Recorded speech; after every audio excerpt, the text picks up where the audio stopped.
Hi everyone, कसे आहात? मस्तच असाल. आणि मी सुद्धा खूप छान आहे. पहा तुम्ही, मस्त मी साडी वेअर केलेली आहे आणि आता आम्ही कुठेतरी चाललेलो आहोत बाहेर. तर आज होता वुमन्स डे म्हणून आम्हा सगळ्या मैत्रिणींचं चाललेलं की आपण थोडंसं बाहेर फिरायला जाऊ. तर येथे आम्ही कॅब बुक केली आणि आता आम्ही निघालेलो आहोत फिरण्यासाठी. तर अशी चिल्लर पार्टी घेऊन आम्ही सगळं वुमन डे सेलिब्रेशनसाठी निघालेलो.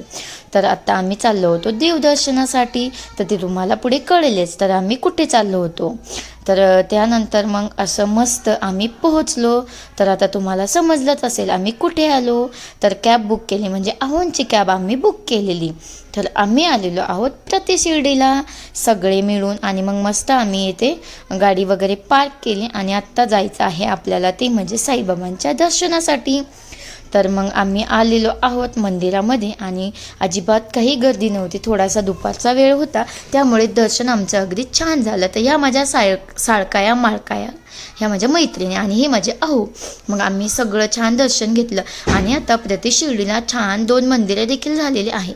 एका साईडनं हनुमान राया आणि दुसऱ्या साईडनं गणपती राया आणि अजून एक मंदिर झालेलं आहे ते तुम्हाला मी पुढे दाखवतेच. तर आम्ही येथे मस्त दर्शन घेतलं गणपती बाप्पांचं आणि हनुमंतरायांचं.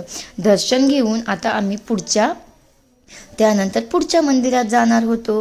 तर एकदा तुम्हाला ओव्हरव्ह्यू दाखवते. इतकं छान डिझायनिंग होतं ना, खूप प्रसन्न वाटत होतं आणि गर्दी नसल्यामुळे मनसोक्त दर्शन झालं. तर हे होतं 3रं मंदिर.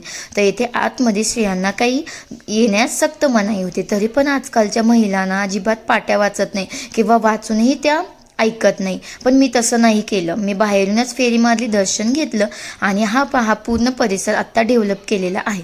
तर खूप छान होतं, ग्रीनरी होती छान. एवढं ऊन होतं तरी गरम होत नव्हतं. मग त्यानंतर थोडासा आम्ही असा सगळ्यांनी मिळून छानसा फोटोशूट केला. आता बाहेर गेल्यानंतर फोटो तर काढायलाच हवे. तर हे पहा असं सगळं वातावरण बाहेरचं होतं. आणि त्यानंतर मग हे पहा आपल्या स्वराची इथं मस्ती चाललेली. त्यानंतर मग आम्ही येथे फिरताना येथे छान आम्हाला मूर्त्या दिसल्या. तर येथे पहा आपले राजे छत्रपती शिवाजी महाराज, खूप छान मूर्ती होती. मला घेऊशीही वाटलेली पण त्याची किंमत ते खूप सांगत होते म्हणून मग आम्ही काही मूर्ती घेतली नाही. त्यानंतर इकडे छान स्वामींच्या सुद्धा मूर्ती होत्या. मग आम्ही त्यानंतर आलो इकडे. इथे पण मस्त दर्शन वगैरे घेतलं चुलीचं, त्यानंतर अग्निदेवतेचं आणि त्यानंतर साईबाबांच्या पादुकांचं. तर इथे माझी मुलं पिवटूसी काय करत होते तर ते त्यांच्या इच्छा मागत होते देवाकडं. 1 रुपयाचं जे नाणं असतं ना ते त्या पाटावरती आता असं उभं करून पाहत होते आणि ते त्यांचं चाललं होतं.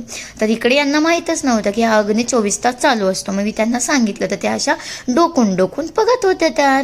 त्यानंतर मग मी इथे देवबाप्पांची आरती घेतली. येथे दिवा दिसतोय ना तुम्हाला चालताना. मग आम्ही येथे मस्त देवबाबांचे आशीर्वाद घेतले, आरती घेतली आणि इकडं पिटुकल्यांचा काहीतरी खेळ चाललेला होता. त्यानंतर मग पुन्हा आम्ही थोडेसे फोटोशूट केले आणि मुलं इथे त्यांच्या इच्छा मागत होते. आता त्यांनी काय मागितलं हे त्यांनाच माहिती. पण पहा फोटोमध्ये किती प्रसन्नता दिसते ना. तर कोणत्याही मंदिरात गेल्यानंतर ना मनाला इतकी शांतता भेटते जी शांतता आपल्याला कुठेही भेटू शकत नाही. तर त्यामुळेच त्याला मंदिर असं म्हणतात. मग नंतर बाहेर आल्यानंतर यांचं काहीतरी चाललेलं की काय खायचं काय प्यायचं. पण मी येथे आपली मस्त बाहेरच्या जो काही लिंबू होता तिथे प्रदक्षिणा करून मग येथे मी बाहेर आले. आणि सगळ्यात मोठा प्रँक आमच्यासोबत हाच झाला की आम्ही चप्पल आतमध्ये काढलेल्या आणि त्या उचलून सगळ्या बाहेर फेकून दिलेल्या. तर मी यांना म्हणत होते की आपण गाडीतच चप्पल काढूया, पण यांनी काही ऐकलं नाही आणि मग अशी आता आम्हाला एक चप्पल शोधायची वेळ आली. चला फायनली चप्पल तरी भेटल्या आणि मग आता आम्ही बँगल्स पाहत होतो. बापरे बाप, केवढ्या त्या प्राईस बँगलच्या. मला तर काही आवडल्या नाही बाबा. तर त्या हाताशी माझ्या बसत नव्हत्या छोटे असल्यामुळे. मग तिथे जेवढे काही शॉप झाले आम्ही अगदी सगळ्या शॉपमध्ये गेलो.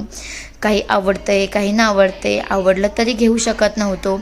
अशा काहीशा गोष्टी आता आपल्या स्त्रियांच्या चालूच असतात. कुठे प्राईस जास्त असते, कुठे आपल्यालाच गोष्टी आवडत नाही. आणि त्यानंतर इकडे स्वराज गोळा खात होता. अहो बोले तुला खायचा का? म्हटलं हो. मग मीही गोळा खाल्ला आणि इकडे यांना माझ्या मैत्रिणींना उसाचा रस प्यायचा होता म्हणून आम्ही इकडे उसाचा रस या शॉपमध्ये आलेलो. तर ह्या आपल्या मस्त बसलेल्या ठुमकून ठामकून त्यानंतर मग आम्ही बसलो 6 वाजता जेवण होतं, आम्हाला जेवण देखील तेथेच करायचं होतं. तर मग आम्ही तिकीट वगैरे काढले आणि आतमध्ये प्रसादालयामध्ये एंटर केला आणि जेवणसुद्धा खूप छान होतं. तर मग येथे आम्ही मस्त पर्स वगैरे ठेवला, एक टेबल बुक केला आणि सगळ्यांनी जाऊन जेवण घेतलं. तर सेल्फ सर्विस आहे. तर आम्ही 6ला गेल्यामुळे तिथे जास्त काही गर्दी नव्हती. तर मग हे असा काहीसा मेनू होता. पुरुष मंडळींना बाजूला बसवलं, स्त्रिया आपल्या एका टेबलावरती बसल्या. म्हणजे कसं सोपं जातं गप्पा मारायलाही आणि बोलायलाही. तर जेवणामध्ये मस्त ढवळा वाटाणा, त्यानंतर हरभरा बटाट्याची भाजी, चपाती, लापशी आणि भात आणि डाळ अशा प्रकारचं जेवण होतं. मग छान आम्ही सगळ्यांनी, अगदी मुलांनी सुद्धा पोटभर जेवण केलं.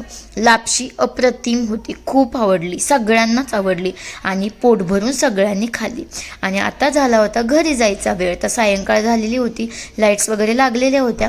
तरी पण शेवटचा फोटोशूट म्हणून सगळ्यांनी फोटो काढले. ही मी विठ्ठल रुक्मिणीची मूर्ती आणली होती तेथून. तर कशी वाटली तुम्हाला ते सांगा. काही प्लांटसुद्धा आणले होते आम्ही, तेही मी तुम्हाला दाखवते. तर कसा वाटला आजचा व्हिडिओ तुम्ही नक्की कमेंटमध्ये सांगा. आणि तुम्ही छान सेलिब्रेशन केलं असेल वुमन डेचं, असे मी गृहीत धरते. Bye bye.